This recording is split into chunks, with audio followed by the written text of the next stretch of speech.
Hi, my dear students.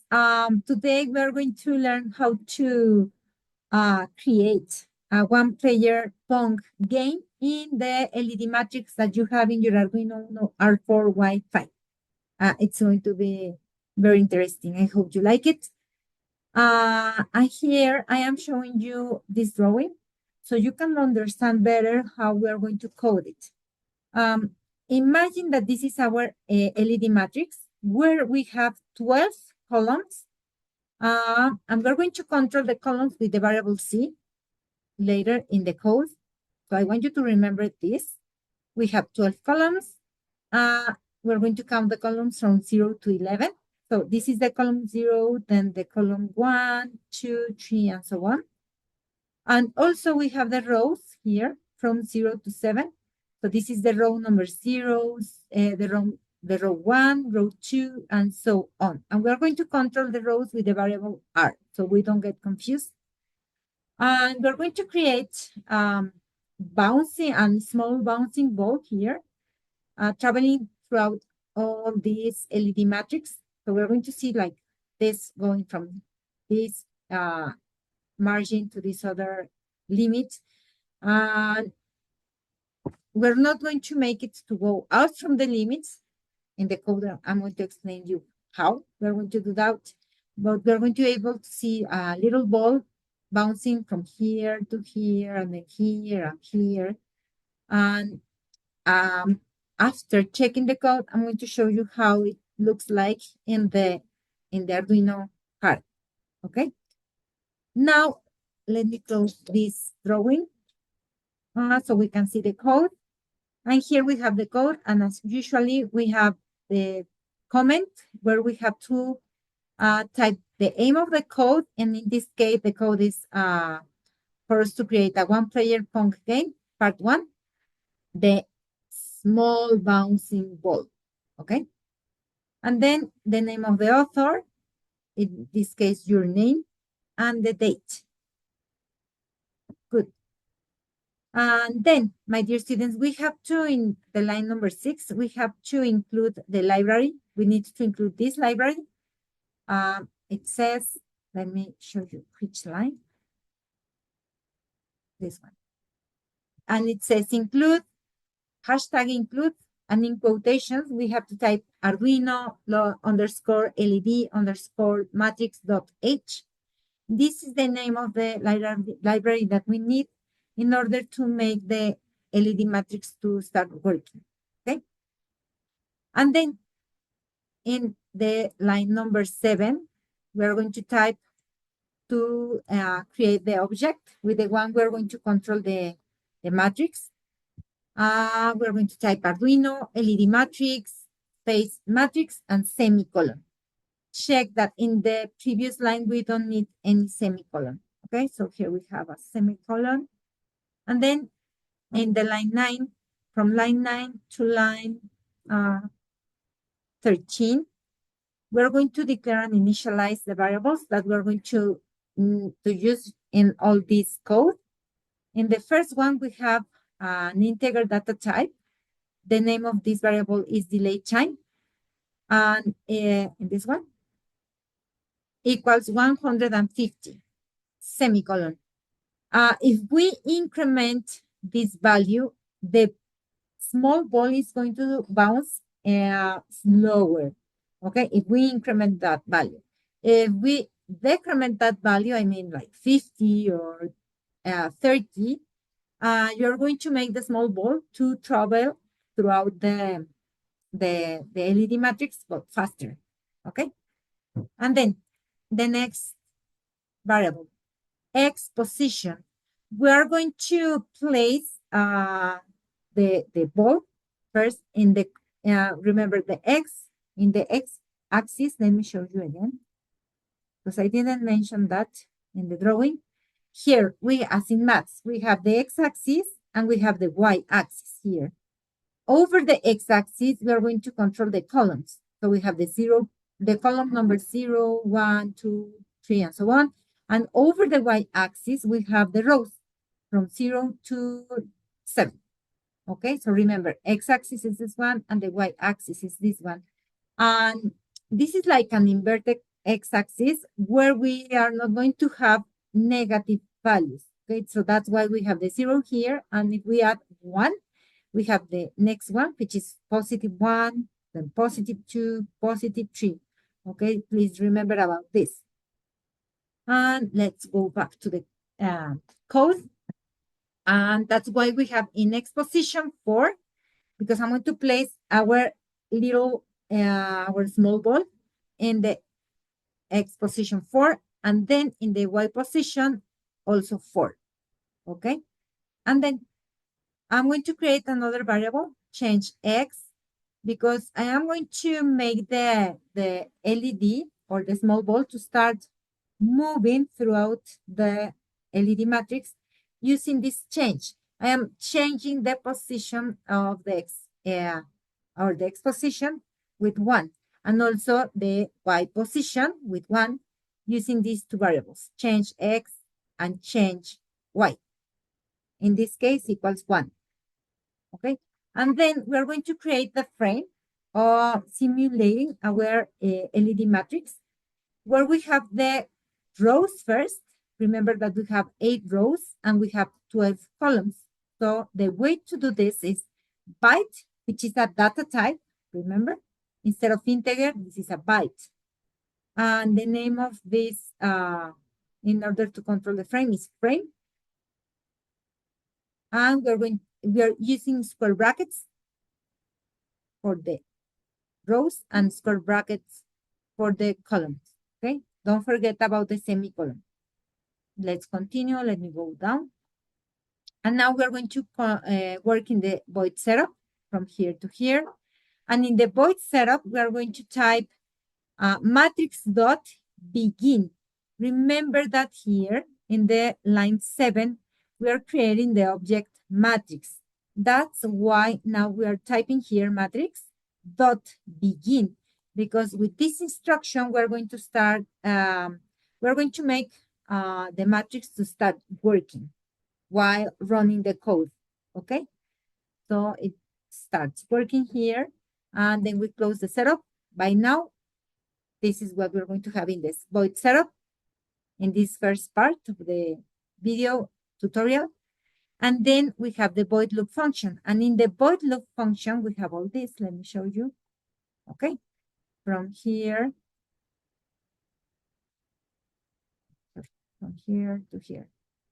Okay, so in the void loop, as a comment, I just wanted to remind you that we have the letter C for columns and the letter R for rows. Okay, so with the variable C, I'm going to control the columns, and with the variable R, we're going to control the rows. And as you can see, we're going to start working with for loops. We have a nested for loop here, nested for loops. So first, in the first for loop, we have this line. We're going to control, we are initializing the C variable, int here, and then C equals 0, because we have columns. Remember that we have 12 columns from 0 to 11. So it starts in 0, and then we say if C is less than or equal to 11, because we have 12 columns, and the increment is going to be C equals C plus 1 in the third argument here in the for loop. And inside this for loop, we have the nested for loop. With the 1, we're going to control the rows. And we have, let me show you here.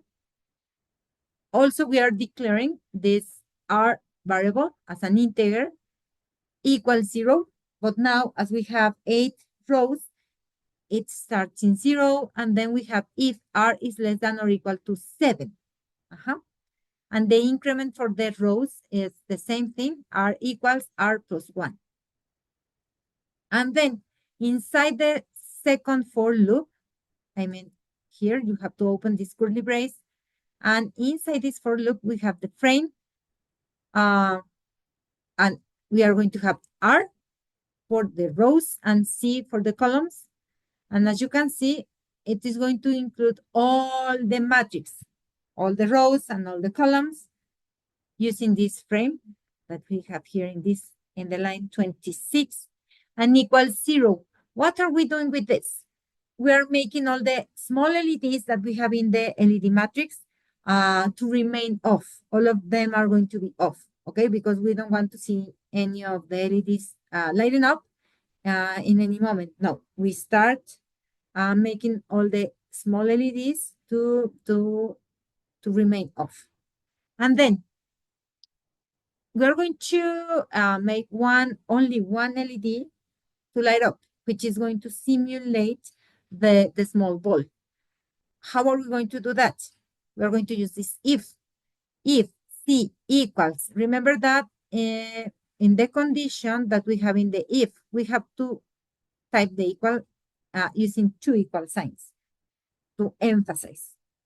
So if C equals X position and and R, the row, equals Y position, remember that here when declaring the variables, we have X position equals 4 and Y position equals 4. So if C equals 4 and Y and R equals 4, in that moment, the frame with the row and the column with 4 and 4, row in 4 and column in 4 equals 1. With this instruction, we are making that small LED to light up, but only that one. In that moment, we're going to be able to see that LED is going to light up, simulating the bulb. It's going to remain exactly in the same position. It's not going to start moving throughout all the LED matrix, but we're going to see that LED is going to light up. Okay, so don't forget to close the curly braces. This curly brace is closing this if. This other one is closing the nested for loop for the rows. And this other one is closing the for loop for the columns, okay? And then we need this instruction, the one that we have in the line 32, matrix dot render bitmap frame, 8, 12, semicolon. We need to render so we can see the LED lighting up, okay? And then in order to check these instructions from here to here, if we do not include these instructions, let me show you the drawing. The little ball is going to start moving, but it is not going to have any limit. It could go through this way, for example, and it goes out from the LED matrix and it goes to the infinity. So in order to control the small ball, not to go out from the limits, let me show you these instructions. So check if X position equals 11, which is like the highest value that we have and related to the columns, or X position equals is less than or equal to 0, which is the other limit. We're going to change X equals is going to be to negative change X. Check at the beginning when we declare those values. Here we have change X equals 1 and change Y equals 1. So we are going to change the value. So if it is incrementing by 1, the change in X here, if it is incrementing by 1 and it finds the limit, it is going to start decrementing. So it goes back. That's the way we're going to make the small ball not to get out from the limits, okay? Not to go to the infinity. And we have the same thing to Y. So with this if, we are controlling the values in X, and with this other if, we are controlling the values or the changes in Y, okay? And in order to start moving our LED, which is going to simulate the small ball bouncing throughout all the LED matrix, we're going to type this last piece of code, this block, the one that we have here, and it says in the first line, X position equals X position plus change X. Remember that at the beginning, change X equals 1. So it starts incrementing until it finds a limit. So it starts decrementing, okay? And with these two instructions, this is for the X position. We have the same thing for the Y position. And with this two instructions, we are making the LED to change the positions, and it is going to simulate as a little small bouncing all through the LED matrix. And then in the last line, in line number 41, we have the delay. We apply the delay here, the delay time. Remember that when declaring here the variables, we have here in the line 9, the delay time. And I was telling you that if we increment this value, the small ball is going to start traveling throughout the LED matrix slower. If we decrement this delay time, it is going to start traveling faster. Okay, so my dear students, I hope you find this interesting. We're going to continue with this game and the part number 2 later. So have a nice day and happy coding.